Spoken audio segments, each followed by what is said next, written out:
Welcome, everyone. I'm Courtney Enser. Welcome on behalf of Millcraft. We really appreciate each and every one of you sharing your afternoon with us right after a wonderful holiday weekend and hopefully a little reprieve for some of us from the hot weather. So excited to introduce Greg Lovensheimer and have him share some insights with us for this quarter and what we've seen and then what we'll see moving forward. So I'm honored to introduce Greg Lovensheimer. He's our president here at Millcraft, and he brings over 39 years of experience in the paper, print, and graphic communications industry, starting his career at Made Paper. His extensive background spans the entire spectrum of manufacturing and distribution, from starting as an operator to roles such as supervisor, trainer, capital project manager, Lean Six Sigma Green Belt, product manager, director of operations, chief operating officer, and now is our esteemed president. In addition to this role at Millcraft, Greg serves as a board member of Two Sides, a member of the United States Postal Service Technical Advisory Committee, and is the immediate past chairman of the board for the National Paper Trade Association. His wealth of knowledge and leadership have been instrumental not only in shaping our company, but also in helping shape our industry as well. So we're excited to share valuable industry news and insights with you guys and really look at how our market's changing and shifting. So we appreciate you taking the time to join us. And without further ado, Greg Lovensheimer, take it away. Awesome. Thanks, Courtney. Hopefully you can hear me okay. Gotcha. Good. So thank you all for joining us again. It's coming out of a holiday weekend. You never know. We wanted to make sure we were trying to follow up as close as possible to our state of the industry that we did on kind of April the 9th. But just trying to make sure that we have as much data and information to share, and it felt like there was always something new coming at us. And so again, thanks for joining the call today, and I appreciate your interest in the topic. I think we had almost 300 registered attendees, so this is outstanding. And again, this whole webinar series that we've done going back all the way to 2017, believe it or not, in one way, shape, or form, is really about trying to help this industry and help us as an industry not only survive, but actually thrive and find those opportunities. And so as I do that, though, sometimes, you can't help but enter the political fray, but I am trying to be apolitical, right? I'm not speaking as red or I'm not speaking as blue. I'm speaking as an industry advocate. My job is not to invoke fear either, right? That's not my job. It's to really help kind of frame up some of the forces that are out there and really educate, right? So that you and your business are in the best possible position to take advantage of whatever circumstances may exist. And so, you hear us talk about these external forces. And so I was very deliberate as we were talking about, thinking about what should the title or be, because, when you go to business school, you learn about this concept called Porter's 5 forces, right? From the Harvard professor, talking about all the forces that exert on an industry. And it was really kind of maybe myopic at the time it was created, that talks about, you're looking at supplier power and customer concentration, threats of substitutes, competitive rivalry, and kind of new entrants, right? And so that you just live in this bubble. But unfortunately, in today's world, that's probably only half the picture, because as we all know, there's all these other things. So there's all these other external forces that are out there. Tariffs, top of mind, right? Something called EPR, Extended Producer Responsibility. There's this thing called LTL rate changes, and if you don't know about the effect that's coming next Saturday, I would implore you, I've got some tools that can help. We're willing to help in any way, shape, or form, but you need to get educated because the freight rate market is changing. Talking about state sales tax, just in the state of Ohio, we dodged a major bullet with House Bill 96 in the state of Ohio that would have eliminated the state sales tax exemption for all print's consumables, as well as print in its final form. So think about the irreparable harm that would have done. But you got to keep in mind that there's a lot of state legislatures that are dealing with massive deficits, and they're going to chase deep pockets. And unfortunately or fortunately, they look at the graphic print space and think, okay, that's where we could potentially go carve out some dollars. And so, those are external forces are out there. The New York State legislature was contemplating a ban on carbon black, which would obviously affect ink. There's the whole United States Postal Service and the crazy show that it is. You can insert your own adjective there. All the labor law changes that are potentially coming up, EUDR, European Union deforestation regulation, as well as the port strikes that we've talked about in the past. And the reality is, if you're not plugged into, the Graphic Media Alliance or Printing United Alliance or Printing Industries of America of the South, there's some great organizations out there that do a wonderful job of advocating on behalf of our industry. I would implore you to do so, because these external forces are growing more and more powerful in terms of the kind of the force that they can exert on our industry.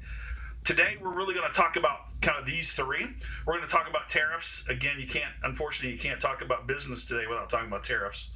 We're going to talk about United States Postal Service. We'll talk about those LTL rate changes. If you want to know more about EPR, if you want to know more about EUDR, right, because those are the two hot button topics that we get asked a lot about, happy to have a conversation offline. Happy to engage you with our Millcraft sales rep, who can help understand, and maybe we can do a deep dive in your company and look at your book of business and understand where you potentially have liabilities with regards to EUDR and extended producer responsibility. Again, that's what we're here to do. We're here to help, right? So these forces are out there in a large degree, and so that this is kind of unlike any other time in our history, where you may have to be more concerned about the things that are on the outside of the industry than what's on the inside of the industry. So, I always like to start these presentations trying to figure out maybe one word to describe it, right? And I really couldn't find a word, so I found a phrase. And it's actually was when I was interviewing a couple of the printers for this call. They kept talking about all the potential that was out there, all this potential that's out there. And it brought to mind, in my mind, this idea, this concept of potential energy. And, potential energy can take two forms. It's kind of like a falling rock or a spring that either gets, pulled upon or compressed upon. I like to think about our industry not as a falling rock, but more as a spring that's being kind of loaded to be, kind of recoiled and let loose. And so that's how I'm describing the industry right now. There's a lot of stored potential industry, right? That, everything points to growth, but just not yet, right? There's lots of quoting activity. Hopefully you're seeing that in your business. Lots of quoting activity, very limited orders, and very little closure in terms of, it's not like we get a lot of, hey, we won that or we lost that. Just a quote that's sitting out there, right? There's lots of uncertainty. There's reasons for delays and deferrals. And really the question, just, as you think about this concept, you got to ask yourself, what's the catalyst for release, right? What's going to spring the hand off of the spring to allow all this pent-up demand, what feels like that's out there? What's going to release that, energy, if you will? So let's talk about, the state of the industry, right? So, we follow this same pattern, talk about, again, holding ourselves accountable. What did we say last time? So that we can say, making sure that we're evaluating ourselves so that we're not listening to ourselves in an echo chamber, and that we're holding ourselves accountable. If we said something, did it come to pass, right? We'll talk about, some of the things that are going to go on here in the third quarter, whether they're macro or printer specific, paper market specific, and then talk about the outlook for the balance of the year. So, I was getting ready for some of these. I always like to dig the data first, come up with an opinion, and then I write down a handful of words, and then I interview folks in the industry, and just so that I'm not being swayed one way or the other. But it was quite enlightening to see that where I thought things were is where others thought, right? So a printer in Tennessee, kind of categorized things this way: the market is spotting. One good month followed by a bad one. Feels like we're all waiting on hold. Things get ready to break loose as we have lots of jobs we have quoted with no closure, meaning won or lost yet. people just are not pulling the trigger. People are sitting on orders, but we feel like when things break rapidly, once that inertia starts. And so it was interesting that I had formed that similar opinion, and then this customer kind of really encapsulated that. And another printer in Michigan, very similar, right? The first half of the year was good. Talked about the fact that they actually had a record January, but a horrible June, right? And the fact that the political climate right now sucks, people holding off, right? We have lots of future work that's already booked as they look to new lead generations. We expect business to get better. We just need to weather the storm. And I thought that was an interesting comment. We need to weather the storm. There is no certainty in demand side or the supply side of the business. And there's lots of instability at the Postal Service. It all has a negative impact. Internally, we're busy as hell. It's just not showing up in the business results yet. And I thought that concept was interesting, that there's a lot of things that are going on. And we experience that here at Millcraft. There's a lot of things that are going on. Feels like you're chasing your tails. It's just not, you're not posting the results yet. And I know that it gets frustrating. And as you all registered today for the webinar, we ask you, some of the key business drivers that, from your sake, right, from your seat, what do you see as the key business drivers?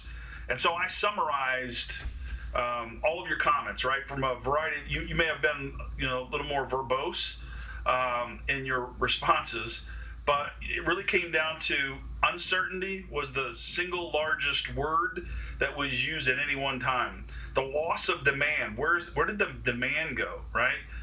The impact of tariffs, right? The tariffs were top of mind for everybody. Rising costs, kind of a result potentially of tariffs, as well as some other things.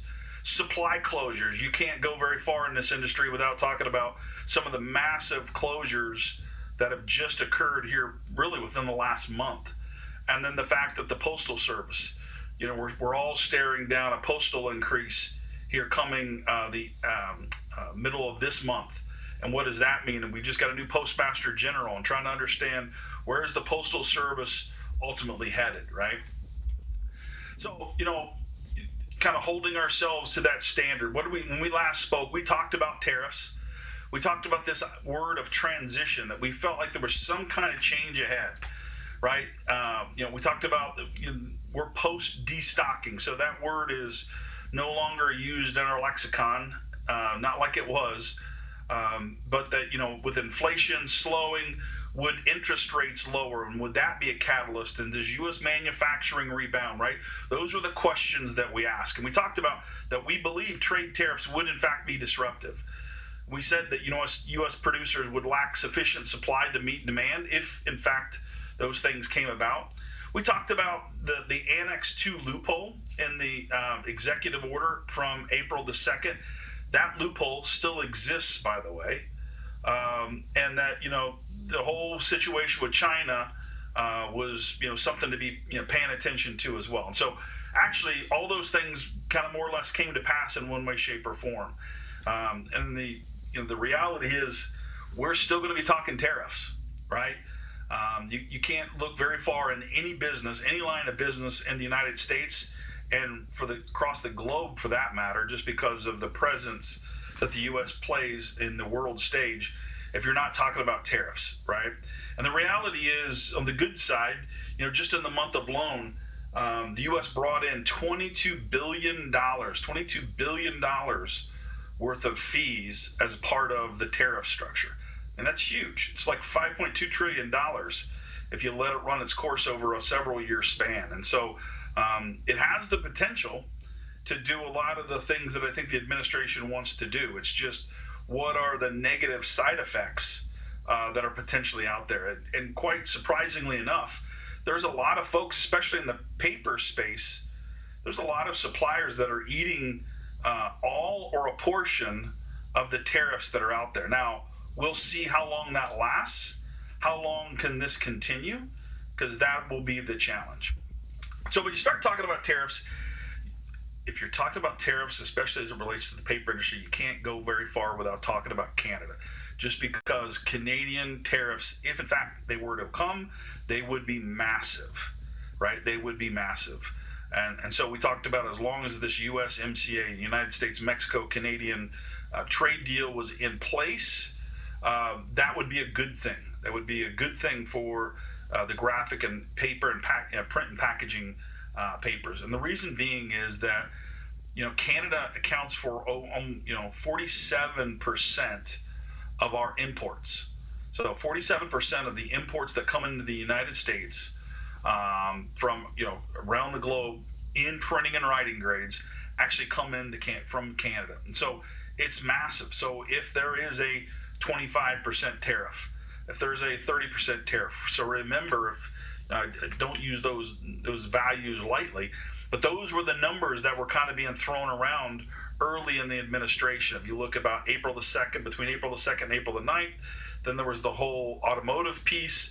Then there was the whole, kind of one-for-one exchange that went on. And so please, please, please keep your eyes and ears open.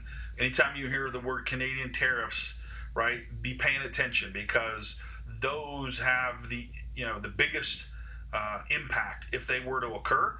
That's the country that you got to watch out for, because the reality is these were all of the tariff rates as of April the 2nd, right? So when we last talked, these were the tariff rates that were in effect. For example, Portugal was at 20%, Indonesia was at 32%, Italy was at 20%, Spain was at 20%, China was at 54, on our way to 143, just a few days later. You turn around a week later on April the 9th, and everybody's back down to 10%, right? Everybody's back down to 10%, except for China, which, again, at that time popped to 143. And so the reality is, here's what it is today. As of today, looking at August the 1st, right, there are a handful of countries. So the UK, Vietnam, and China have come to a framework deal. The number's not totally locked, but it's almost somewhere around 30% for China. That's the number that most folks are looking at. But Thailand is locked at 32%, and Indonesia is locked at 32%, and South Korea is locked now at 25%. And so the administration sent letters to those countries, along with about 5 others, basically, documenting, here's the tariff rate, because there was a concern that maybe the countries weren't negotiating in good faith. And so a number was just going to be predetermined and applied to them. And so the reason I bring this slide up with all these 3 iterations is to kind of remind everybody, this is a fluid environment, right? Don't get caught in one moment in time. Pay attention. Pay attention to the news, and keep your ears perked up for these things, because the reality is, and you'll see it in the import numbers here in a second, that there are some folks that are out there that are actually trying to time their imports with some of these tariff announcements, and we'll talk about how that's possible. As I think about the paper market, just to make sure we put it in context. So, we talk about all these different grades that make up printing and writing grades: coated free sheet, coated mechanical, uncoated free sheet, uncoated mechanical, and newsprint. Those are the grades that make up printing and writing. Coated free sheet, for example, the U.S. needs 35% of its volume comes from overseas, and the vast majority of that is actually from a combination of Europe and South Korea. Well, South Korea just got hit with overnight a 25% tariff rate, right? And so pay attention to those things as they come about, because now all of a sudden you're likely to see they were at 10% last week, they're now at 25%. Does that mean all of a sudden there's a slowdown in what manufacturers are willing to put on the water or release out of a bonded warehouse? I try to update these printing and writing grades by their country of origin. So based on the country, what's the tariff rate, right? So Brazil's still at 10%, hasn't changed. Portugal was at 20% with the with the April the 9th adjustments. They went down to 10.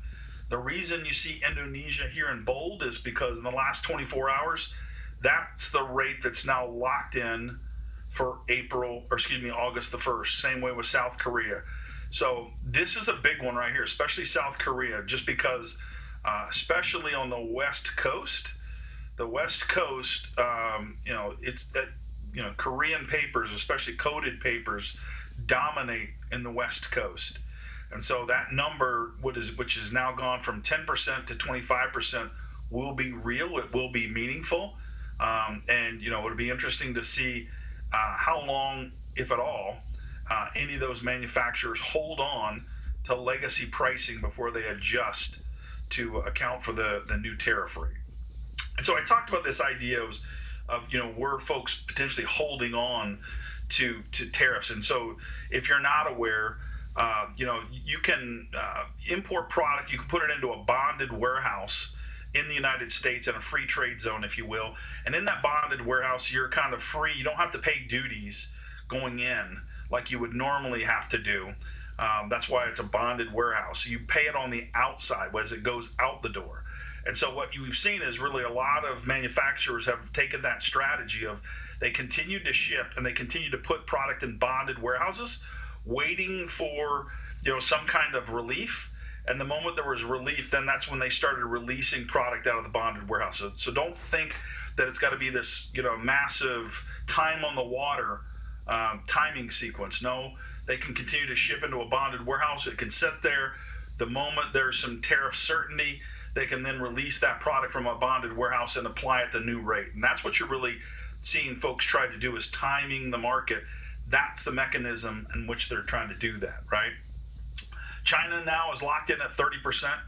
Obviously, that's very important for printing press and equipment, wide format substrates, those kinds of things. That number, remember, would have been about 143% at various points in the month of April. And so again, at least there's some level of certainty. Japan now is at 25% as of last night. If you kind of spin it the other way, you can kind of see that, by these different grades, categories, companies, and so, we please ask your Millcraft rep and we can get you these charts if they can help you navigate the business, right? And so, again, pay attention here over the next couple of weeks to see, does Indonesia, South Korea, and Japan get their rates adjusted? If they can come back to the table in any way, shape, or form, because otherwise, that will be the number as of August the 1st. So in addition to tariffs, there are other things that are actually out there, right, that are affecting print and print demand and graphic space, and that's real GDP in the first quarter was actually negative, right? So there was a slowdown. There was an absolute slowdown in terms of real GDP, real gross domestic product. Remember, real gross domestic product takes into account the effects of inflation. And so there's gross domestic product, which is like a kind of an overall number. It's an absolute. Real GDP looks at that number in relative position to what inflation was. And so that's the reality is, as an economy, we went backwards in the first quarter. And again, the American consumer accounts for 68% of U.S. GDP. And so that's an important comment to pay attention to, because what you'll see is there were a lot of things that the American consumer stopped buying for fear, whether it was the media, whether it was real, or whether it was implied by media hype, right? The American consumer started taking a giant pause. And, real estate may have went up and IT systems went up. The government never stopped spending, quite candidly. But what you saw was the American consumer decided to hit the pause button or slow down. And that's why you see this number here, right? Because when the American consumer is 68% of GDP, what they do absolutely matters. The reality is also that it depends on what state you're in. We talk about GDP as this one big number, but the reality is it's made up of millions of little markets around the country. And so I thought this slide did a really nice job in terms of encapsulating, you're feeling something very different. If you're in Florida, you're actually seeing an economy that's growing. If you're in Illinois, you're seeing, something very not the same, right? Or Iowa, Iowa lost 6% in GDP in that, in the first quarter of 25. Those are different feelings than what you get in the Southeast, right?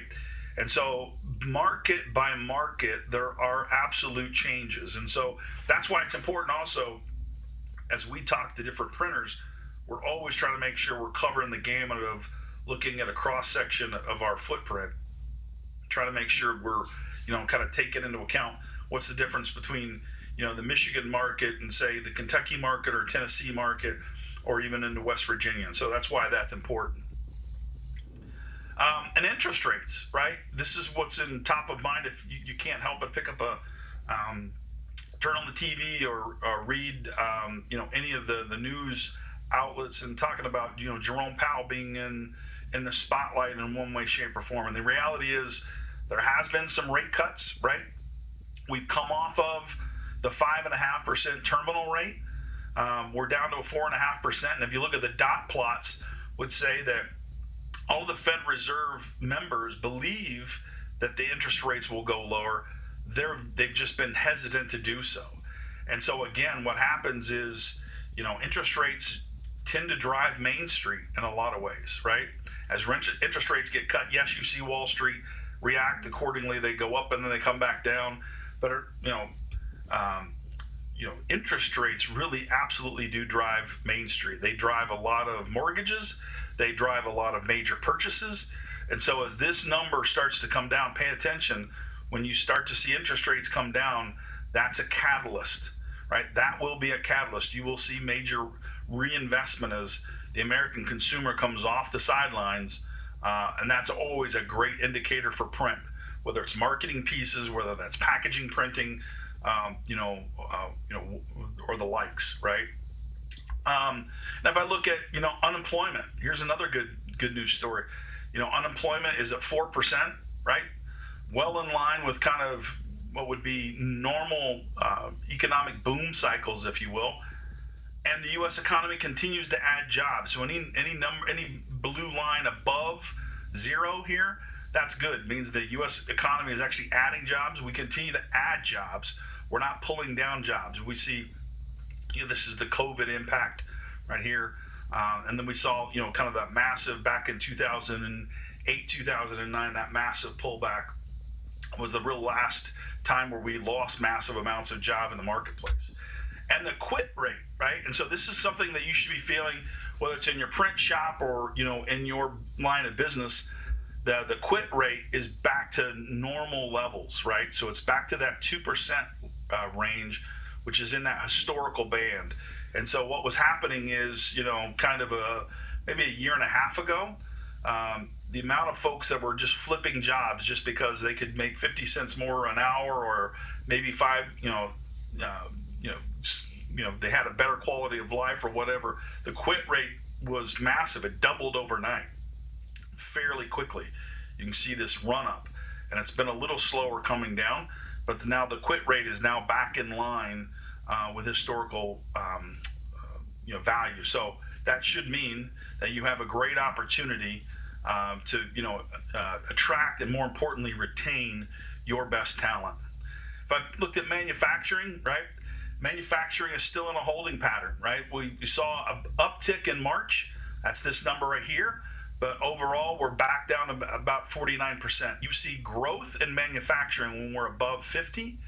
As long as we stay above 42.3, the economy is not in recession. So we're not anywhere near recession, right?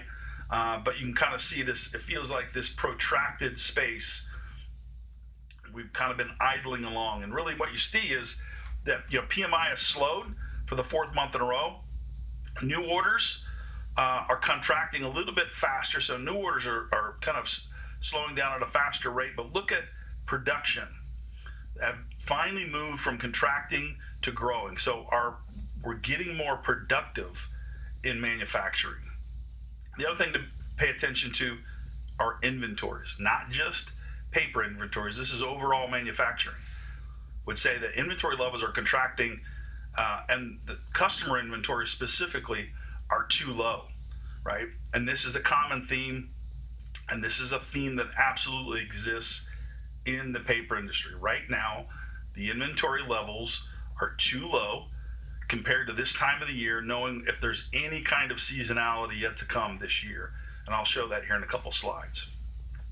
And the conference review board would say very much the same thing. There's not a lot of confidence out there, right? Folks are just sitting on the sideline. They're waiting for something, right? Consumers are pessimistic and orders have slowed. That's the reality of that slide.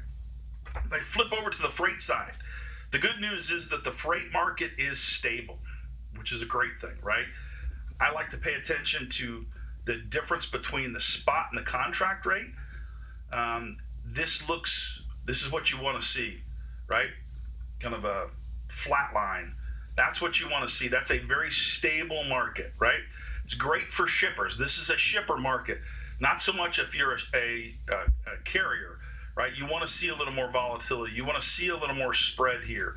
The reality is there's a lot of trucks available compared to the loads that are out there. So the number is, I think it's 5.8 right now is the number of,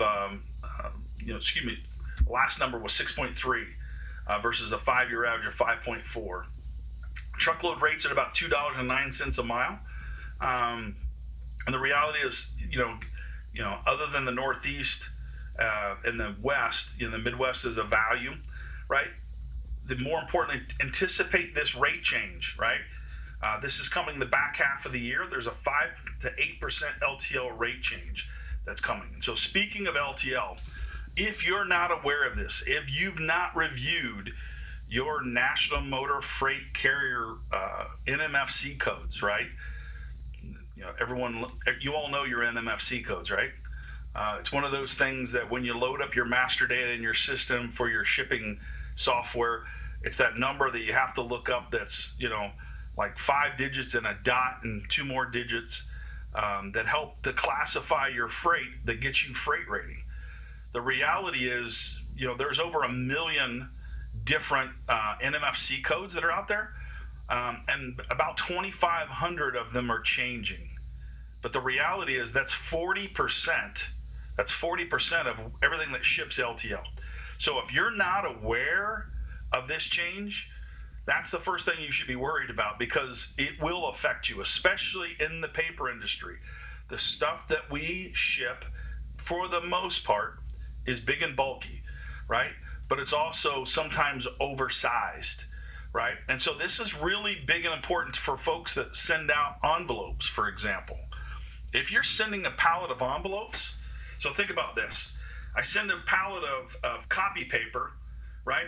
It's a 42 by 48 pallet, 72 inches tall. It's got 80 cartons on it, right? Weighs almost 2,000 pounds, weighs almost a ton. If I'm shipping that item from Columbus to Chicago, I'm going to get an LTL rate of about $130, right? For $130 to ship that thing that distance, that's the normal rate. If I ship that same pallet, but it's now with boxes of envelopes, so remember, envelopes have a lot of entrained air, same size pallet, right? 40 by 48, 72, but because it's so much lighter, my freight classification has now been changed, right? I will pay $30 more to move that exact same pallet. I know it seems counterintuitive. That's why I'm asking you, please, please, please reach out. If you're not already aware of this change, reach out to folks that can help you. I'm certainly here to help. Talk to your Millcraft rep. We'll help get you in contact with our transportation department that we can help you. The idea really is this class IT system. This is the National Motor Carrier Federal Transportation Administration. This is their kind of freight rating tool. You have to have somebody who has access to it to really help you understand how should you be consolidating your loads. Think about this. If you have a load that you send out and you put those little cones on them that say do not stack anything on top of this, you're now going to be charged the full 96 inches that an LTL truck could actually carry, right? That's the reality, because you're not allowing them to stack. That's taking up space on the truck. That comes with a cost now. And so now that does vary. Now that does vary by carrier. So again, that's why it's important for you to evaluate. Here are all the products that I ship. Here are their current NMFC codes. Here are the new NMFC codes, because they will change. Making sure that your description on your bill of lading looks like the new NMFC code description, right? So you have to upgrade your descriptions as well, because what you don't want to have is you don't want to get rebilled, because transportation lines, they bill you to rebill you, even if it's a lower cost, right? So if they overcharged you, they will charge you a fee to issue you a new invoice. That's the reality. I didn't set the rules. I'm just here to tell you that's how it works, right? And so please, please, please, if you're not aware of this, get in touch with your transportation department. Talk to the folks that are, booking your freight on your behalf. If not, at Millcraft, we're happy to help in any way, shape, or form. This gives you an idea of some of the goods. We have to make sure from our system, for example, that all of our items that are paper goods or articles have this, 153900 dot, and then these numbers, right? Whether it's a 1 to a 2 to 11. And then based on this is kind of the NMFC code that they're going to get hit with over here in terms of the density, and that will ultimately drive the freight rate. Low is not good. You want to be on this high side. This is what I said. This is a pallet of copy paper, get you a class of 60. A pallet of envelopes going to get you a class of about 175, right? Again, I didn't set the rules, but again, if you're not aware of these changes, please, please, please reach out to your transportation department. Make sure they are. Make sure they're thinking of these things. Make sure you're updating your descriptions. Make sure you're updating your NMFC codes. This is a big deal. And again, it's one of those external forces that's out there that you may not even be aware of. Ocean freight, the good news on the ocean freight side, this is one of those ones where, again, you can see where the market's trying to time tariffs, right? There were a lot of activity here in the last month and a half, and that overall, globally, the container index is down to 28.12. That's about $5.30 a hundredweight. That number would have been closer to almost $7.80 3 months ago. So containers are very affordable right now, and it's just because, again, a lot of that uncertainty. There's not a lot of folks that are booking containers right now, especially on the West Coast, just because of the volatility. If I look at Postal Service, right, we used this slide last year actually to describe the run-up, and this is what flats, non-pre-sorted flats were running towards. This is what the sorted looked like, and this was the cost of. This is the average cost of coated free sheet, 60 pound, just to give you an idea that, yes, the run-ups were very similar through 2022. Paper then kind of leveled off and actually came down, and postage rates continue to climb. And unfortunately, that's the reality. Postage rates continue to climb, even though, for us, about 70% of mailed advertising cost is all tied up in the distribution, right? It's all tied up in that postage. And that, on July 18th, expect to see an 8.7% increase. If you haven't seen it already, first class stamp is going to go to 78 cents, up from 73. It's a big number, right? Look at flats going from $1.50 to $1.63. That's real. That's meaningful. The Postal Service impact on the print and paper industry is massive, right? The paper industry alone, 39% of what gets produced in the United States in the way of paper finds its way through the postage system, right? So the post office matters.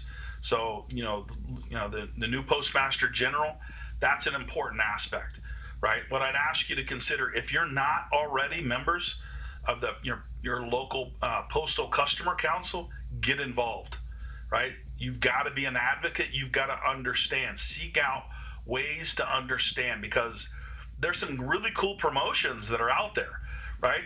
If you're not aware of these, maybe I would ask you to consider, how could you take an active position with the Postal Service and their promotions, and can you help attract and retain clients by maximizing the value? Because look at some of these discounts that are out there. This massive one that's out here for 2026. That if your 2026 mail volume, again, there's some thresholds that you have to achieve. But if your 26 postage exceeds your 25 postage, you get a 30% discount over on top of whatever's above your 25 levels. That's massive.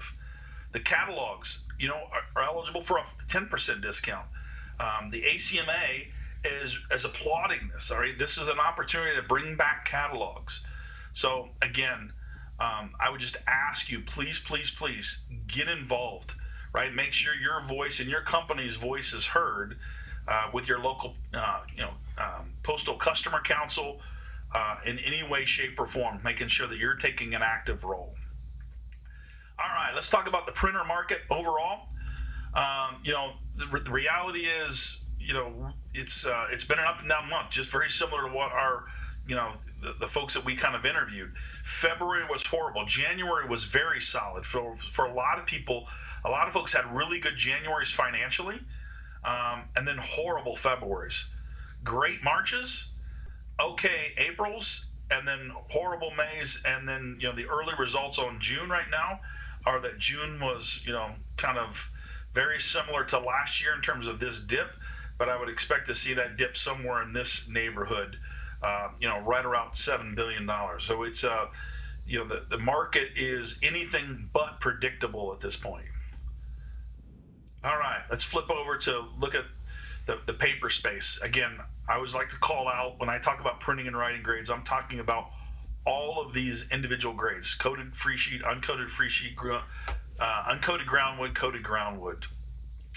These are important just to help us put proxies about where the market was and where the market is, right? Remember 2022, really tight market. Everybody was on allocation. The word moratorium, everyone knew what that meant. When you had 6.8 million tons worth of demand, that's what the market looked like. That's what the market felt like. It feels very soft right now at 5.5 million tons of demand, right? And that's just the reality. And pay attention that, again, this is that February number. So it was felt on the print side. It was absolutely felt on the paper side as well. There's the March rebound, right? There's April, there's May coming back down, and June will probably be somewhere, down in this range.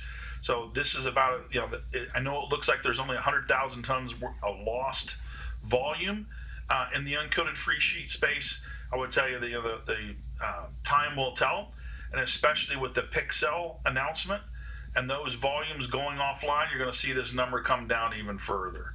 On the coated side, again, it's only 100,000 tons lost, but it's almost all been lost in the sheet side of the business.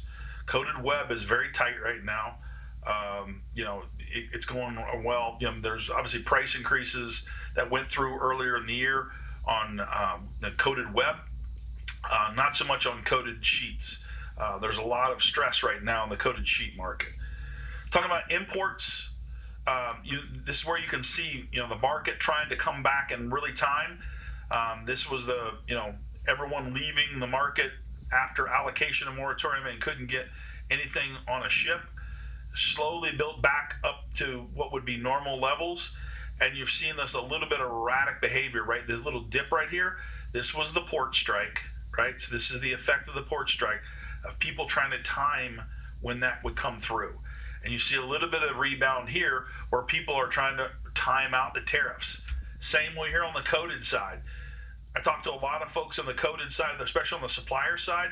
They were very worried about this number back in May, right? A number that big popping that, that erratic.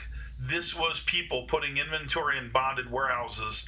And once, the rates were adjusted back down to what's kind of a peanut butter spread, 10%, that's where you saw the massive release of inventory come out. So that's where you saw that big number. And then it immediately went right back down the following month. And so it'll be interesting to see with this new tariff announced on South Korea in terms of where this ultimately goes. Is there a rush to pull things out of warehouses ahead of August 1st to kind of lock in that what is kind of be viewed as a lower rate for the time being? Talking about mill closures, These continue to come. Unfortunately, a mill that I used to work at, spend the first 25 years of my career, Pixel Chillicothe, just rolled up its final reel last week, and so there's 380,000 tons out of the market now. That kind of piggybacks on what happened at the end of the year. And the reality is, just in the last 2 years, there's been 1.4 million tons of capacity removed, and that's a big number to get your head around, right? I mean, that's a big number to get your head around. That's and give you an idea. Coated free sheet. This means 22% of the overall North American supply is now gone, right? 20% of the uncoated supply is now gone.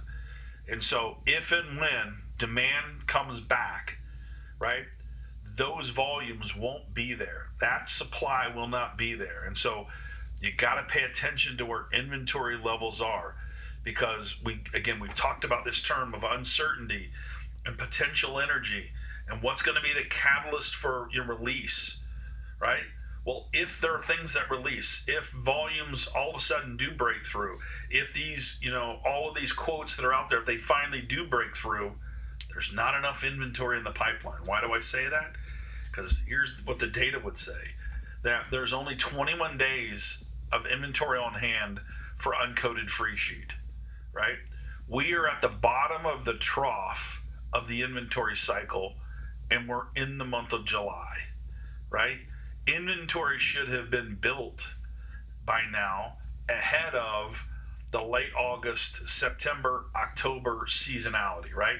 We all see the seasonality trends, right? You can see it, inventory kind of gets built, and then it expires as you get into the third quarter just because of normal seasonality. The reality is the inventory is not there. Remember, this day's inventory on hand, that's at really depressed levels as it is. These are relative rates, not absolute. On an absolute, it would scare you. 36 days inventory on hand and coated free sheet. Very similar situation. If and when seasonality kicks back in, you're at the bottom of the trough. You are where we would be normally in November, right? After the normal season's run its course, this is where our inventory sits. So there's not a lot of inventory to give if and when demand ever picks back up. And so that's why it's important to be aligned and making sure that you're sharing forecasts and making sure that you've got a partnership that you're working with your supply chain partners on, because would love to believe that demand's going to rebound at some point, that there'll be some level of certainty, right? Whether that's tariffs locking in, whether that's global conflicts getting kind of taken care of, regardless of what that impetus is that creates the release of the energy. The reality is the lack of inventory will be absolutely felt. And the reality is that most manufacturers have found a way to operate at much lower operating rates. So right now, the uncoated free sheet industry is operating at 85%. That number will change once Pixel comes off the books here in the month of July. Coated free sheet is around kind of 69%. So even though it's at the high 60s, that's still fairly anemic. These are painful courses of action. The mills are slowed way back, but they've found a way to be flexible and fixed cost, right? And the mills are really preserving their cash, and they're not throwing it at inventory. So that's important again, and that's why you're seeing this, kind of holding on to price, if you will, at all costs, because they need the price where it's at right now to help them justify the amount of downtime that they're taking. All right, so let's talk about your prescription for success.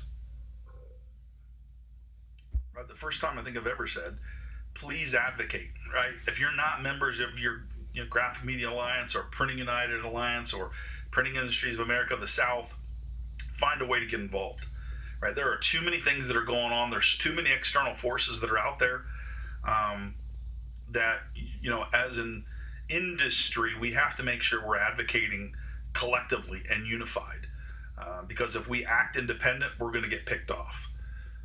Partner. You got to trust your supply chain partners. As an industry, we've been around. Even as Millcraft, we've been around 105 years. We've got a lot of great relationships with a lot of great clients, and we have a lot of great supply chain partnerships. We just implore you to explore those possibilities. Explore supply agreements. I can't tell you the number of supply agreements that we've entered into that we're trying to, we're committing to protecting our customer supply chains with service level, agreement requirements. And that, if you're still playing old tapes, if you're still thinking that, you can get by with this transaction mindset, that's what will get you in trouble if and when, demand ever does pick back up. And really collaborate, right? Doing annual business reviews, giving forecasts, or at least just giving a heads up. Hey, we're quoting on a massive job. If this thing comes through, can you protect us? Where could we get supply? The sooner your supply chain partners get brought into the loop, the more options can be put on the table to make sure that you don't have a process upset and that you're in a position to delight your customers. And again, I will always say, decomplexify, take out complexity where you can, and visibility. Give your supply chain partners visibility. Show them what your sales look like, right? Now is not the time to be, playing, holding the cards close to your vest. This is where partnerships are important. Whatever you need to do to protect yourself, feel free to engage in a supply agreement that protect your interest, that allow you to share your information so that you make sure that your partners are actually able to work on your behalf to protect your business. The reality is, we're setting somewhere in this protracted time period, waiting for this transition, if you will, to occur from contraction to recovery, right? And it feels like it's ran on for a very, very long time. Business cycles normally run in these peaks, right? You run through expansion, you peak out, the industry contracts, and then it finally recovers and it resumes its course. It feels like we've been in this really long time period waiting for the recovery, right? And again, that's why I use this term of potential energy, because the potential is there. You can see the elements of recovery are evident. It's just, what is the impetus? What's that thing? What's that one event that's going to trigger over the top, right? Always asking the question, what is Millcraft doing, right? I wouldn't be doing my job if I didn't talk about Millcraft in some way, shape, or form. Millcraft, what are we doing to protect customer supply chains this year? Man, there's an awful lot. We still have a $100 in-stock guarantee. Despite seasonal upticks, we're working on service level agreements with our major accounts. We're working on, if you're potentially worried about the carbonless situation with Pixel, please talk to a Millcraft representative. We have some really great sources that the team has worked very hard at, that are, what I think are great long-term durable supply chain sources that are going to help the industry continue to grow in that space for a very, very long time. So I know it's been painful to see, carbonless get upset. It's a gray line that's near and dear to me. Know that there are plan B's and C's, and that Millcraft is leading on the leading edge of making that happen. All right, summary. Talked a lot, right? We talked about trade tariffs. We talked about uncertainties. Just please know that there's a lack of sufficient inventory. That if historical demand comes back in any way, shape, or form, it has the potential to get tight in a hurry. Right now, external forces play such a huge role in our industry that advocacy is no longer optional, right? Advocacy is no longer optional. And that these tariff rates, because they vary greatly by country, it's important to pay attention to know where your products come from. Work with your supply chain partners, making sure that you understand, do I have other options? Is there another country of origin that we could work with that potentially doesn't give me the risk exposure in a certain category? Partnership transparency, information sharing is absolutely the best course of action, right? Whatever you've got to do to protect yourself with a non-disclosure agreement, confidentiality clauses, whatever, being able to share everything that you're working on so that someone is working to procure your supply chain is going to be paramount to your success. If it's important enough for you to put together a proposal, it's important enough for you to make sure that you have a guaranteed source of supply on the back end. And the fact that Millcraft remains committed to being providing a comprehensive world-class supply chain strategy for our clients on really leveraging our supply chain and our massive technology investment to actually advantage our partners.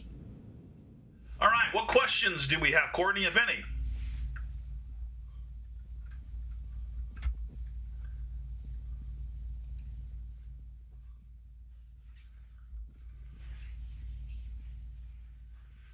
If anybody does have any questions, please go ahead and put them in the chat because we are monitoring them, and we'd love to be able to answer your questions right now. Thank you. I was stuck on mute and couldn't get off of it. I appreciate it. All good. And if somebody wants to say a question out loud as well right now, that would be okay as well.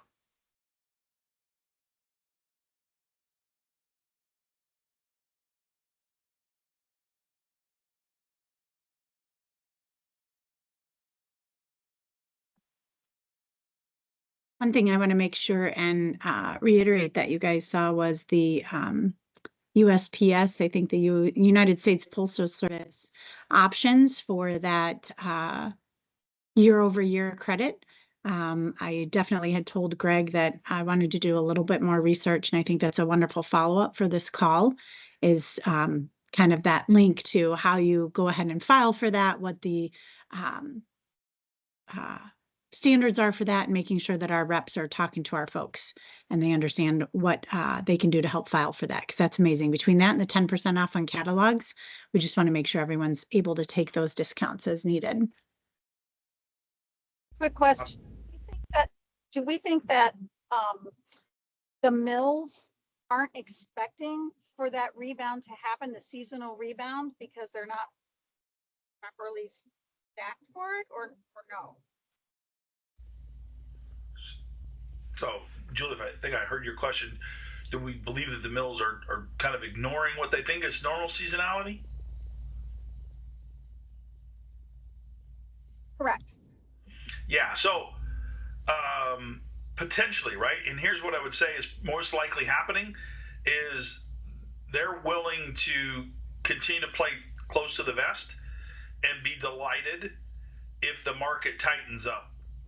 But they're not willing to put their money where their mouth is and invest cash in inventory just to potentially see it still sitting there at the end of the cycle. I think there's so much uncertainty that I don't believe anyone has built any seasonal upticks in inventory. And if there's suppliers that are online, you guys want to jump in, feel free to. But I think it's a great question.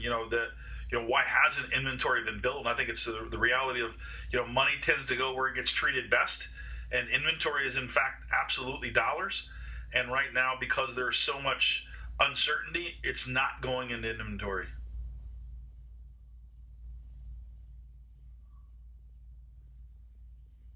Thanks, Greg, and thanks, Julie, for your question. What other questions do we have, or does anybody have anything they'd like to say for the, go to the group on what Greg was just discussing? Joe Baglione, you got any questions about NMFC codes? I might have a few for later.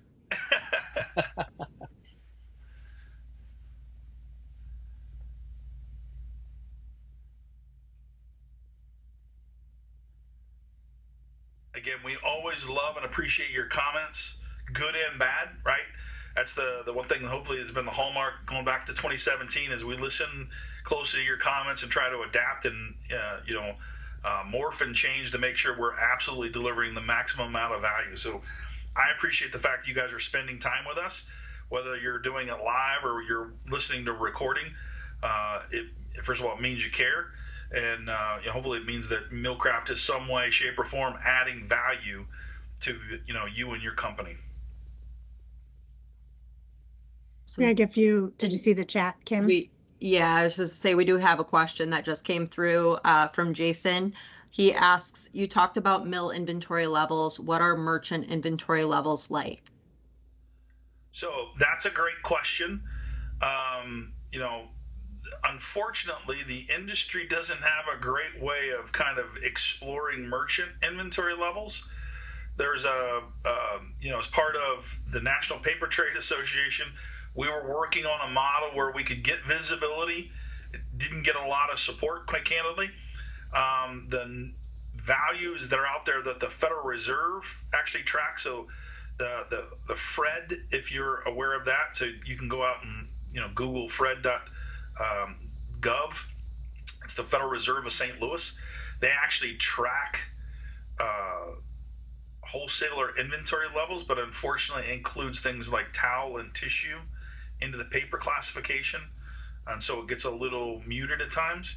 But I can tell you, anecdotally, most merchants, their inventories match the suppliers, right? That we haven't built inventory as well, because with interest rates still at 4.5%, it's expensive to be sitting on inventory that you have uncertainty about. And so that's the reality. And so, as I said, if there is any kind of normal seasonality or some of these uncertain items become certain and things break loose, once that impetus is created, it's going to be a little bit of a challenge here. And again, that's speculating that there is going to be an impetus, right? That's the question that's going on right now, is because there's so much uncertainty around tariffs. There's so much uncertainty around, the global conflicts, that the consumer is kind of sitting on their hands a little bit. But it's a great question. I wish I had more visibility for you, but hopefully I've given you some anecdotes there. Awesome. Thanks. And thanks, Jason, for your question. Looks like we do have another question, and I'm going to try to say his or her name properly. I believe it's Renata. What other countries can supply carbonless rolls to the U.S. right now?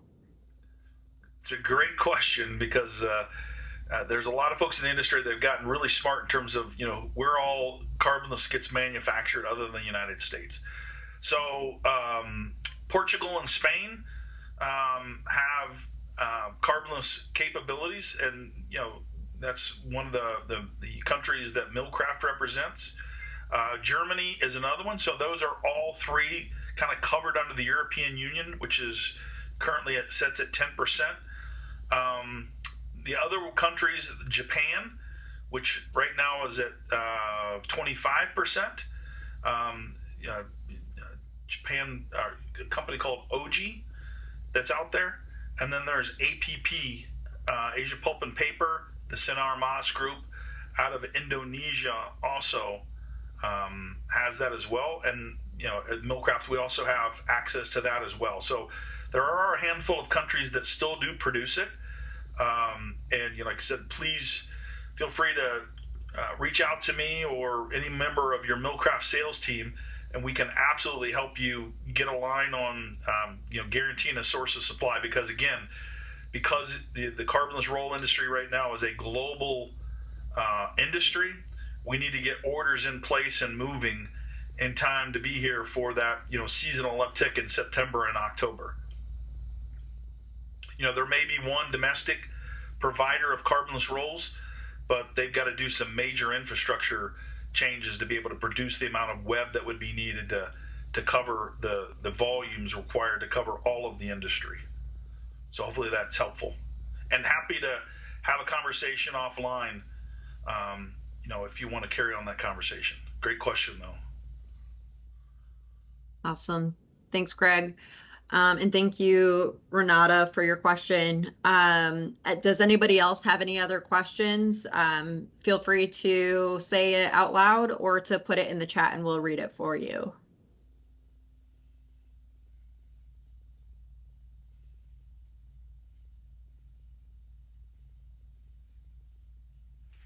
All right, hearing none, I'll turn it over to you, Court. We are all set. So just really, if you guys have questions, you know that you can always reach out to any of us here at Millcraft. We will have a recording available for those of you that registered within the week. And then eventually we will post on our social media for people to fill out a form and be able to also access the content down the road. So we just can't thank you enough for your time and for your business.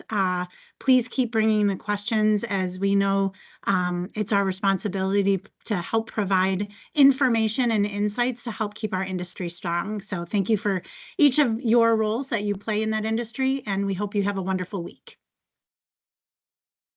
Thanks all. Take care.